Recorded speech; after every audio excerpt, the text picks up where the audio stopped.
video I will tell you that how to send a snap to everyone at once. So first of all we will open up our Snapchat application here and we will take a snap here.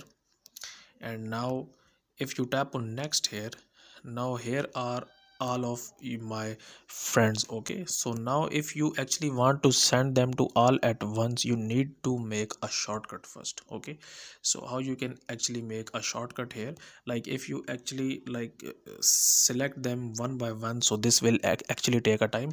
So what will you do here? Basically you will just select them all, select all of your friends here. Okay, and then you will just tap on this new group here. Okay, and now these friends have been added to your group here. Okay, or what you can do here, you can just create a shortcut here and then just select all of your friends here. Okay, like those specific friends that you want to send your snap to, and then you will tap on create short option and choose the emoji here.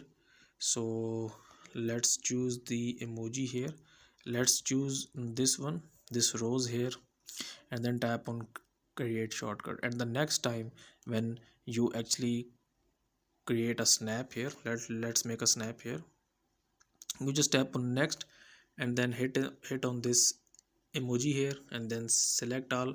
And then when you tap on this arrow icon here, this snap will be sent to all of your friends at once. So guys, if you find this video useful, kindly like this video and subscribe to my channel, and I will see you in the next video.